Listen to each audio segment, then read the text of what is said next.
안녕하세요, 누바이따입니다. 오늘은 교정용 스크류에 대해서 얘기를 해볼게요.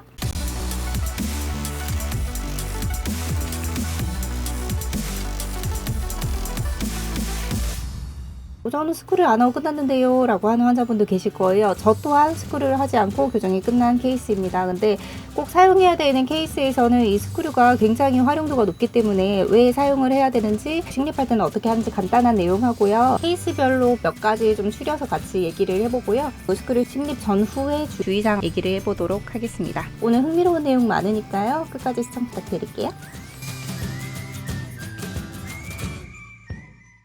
오늘 영상의 목표는 교정에 있어서도 이 교정용 나사 같은 경우에는 조금 익숙치 않으신 분들이 많거든요. 그래서 혹시나 내가 해야 되는 경우에 조금 덜 거부감이 들 수 있게끔 하는 영상이었으면 좋겠어요. 이 영상으로 인해 교정용 나사 사스 패드가 조금 익숙해지셨으면 좋겠습니다. 네, 제가 말씀드린 교정용 스크류, 교정용 나사, 교정용 미니 임플란트, 마이크로 임플란트, 테드, 사스, 치과마다 부르는 이름이 다른데 다 같은 거예요.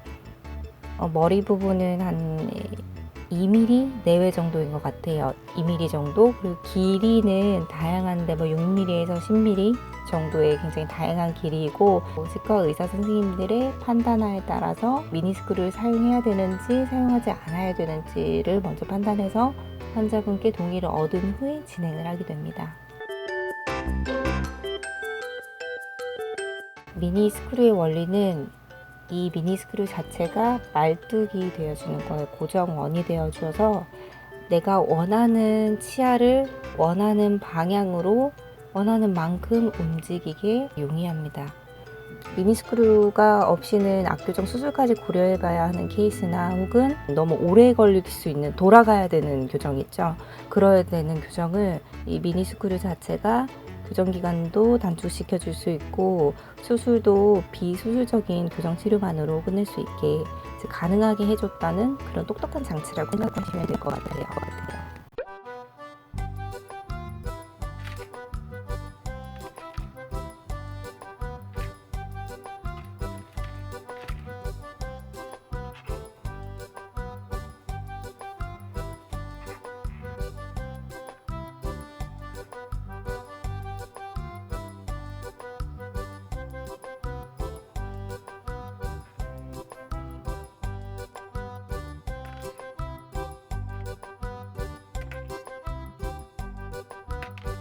치아를 움직이는 작용반작용 법칙 때문에 앞에 치아도 뒤로 가겠지만 뒤에 치아도 앞으로 옵니다. 그런데 나는 이만큼의 공간을 다 내 입이 뒤로 들어가는데 사용을 하고 싶은데 이 뒤에 치아가 눈치도 없이 앞으로 오는 게 싫어 라고 하시면 교정용 나사를 심어서 뒤로 당겨주는 방법이 있습니다. 그게 요 사진이거든요.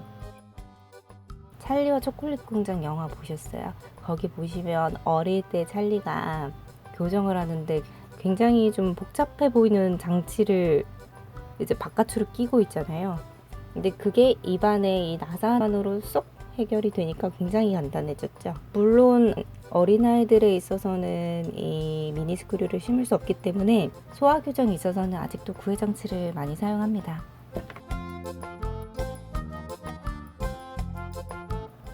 만약에 심을 부위를 결정을 해요. 이 치아를 뒤로 당기던, 이 치아를 앞으로 당기던, 혹은 밑으로 당기던, 이 치아를 바깥쪽 안쪽으로 당기던, 이제 그런 거 치료 방향을 정해서 스크류를 심을 부위를 정해요. 만약에 예를 들어서 이쪽 부위라고 칠게요. 그 전에 국소 마취를 해요. 그래서 통증이 없는데 말미에 살짝은 시큰한 느낌이 날 수 있어요. 근데 그게 너무 심해서 아프시면 표시를 하셔야 되고요. 원장님께서 심을 위치를 보통 이렇게 익스플로러로 꾹 누르고 이런 식으로 꾹 눌러서 십자가로 한 후에 마취가 된지 확인을 해요. 꼭 눌러서 이 지점에 심을 거다, 이 가운데 지점 해서 아프세요 여쭤봐요. 그럼 괜찮다고 하시면 그때 이제 이 드라이버로 식립을 합니다.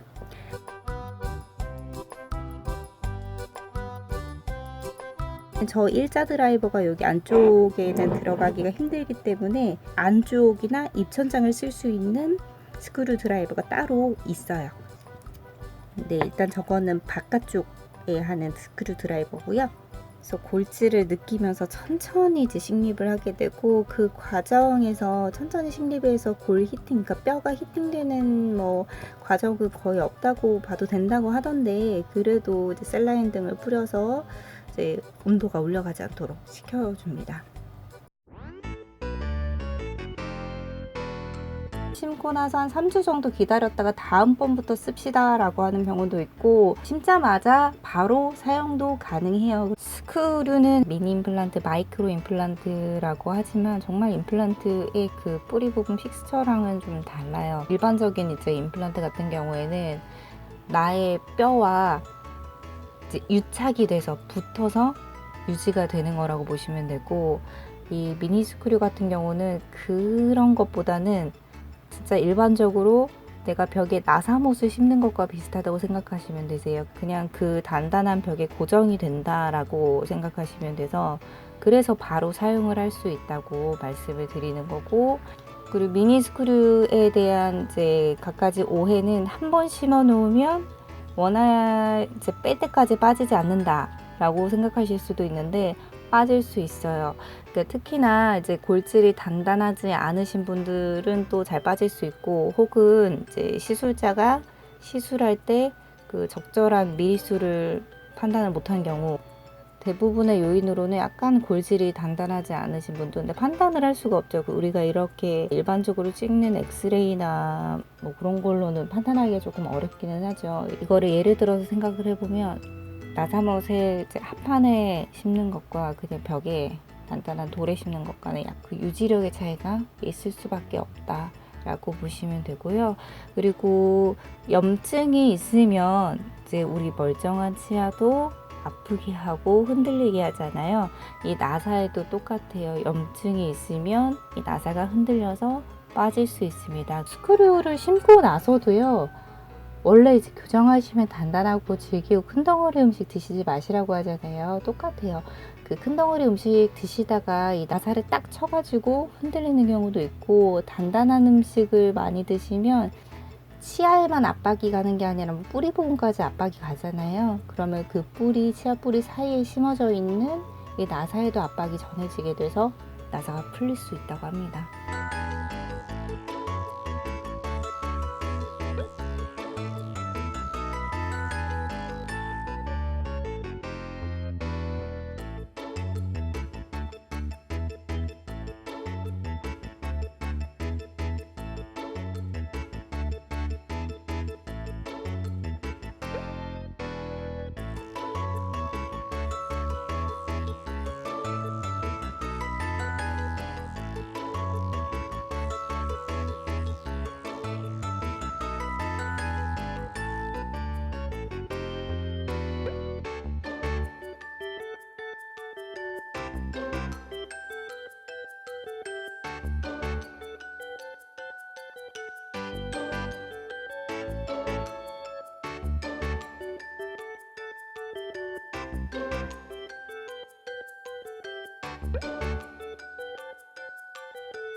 이 스크류가 맨 뒤에 요런 점막에 심을 경우에는 이 살이 자라나면서 스크류가 묻힐 수가 있어요. 그래서 우리가 얇은 철사 라이게이션 와이어를 묶어줘서 이렇게 고리를 만들어줘요. 그리고 얘를 세우기 위한 고무줄 파워체인을 걸어줍니다.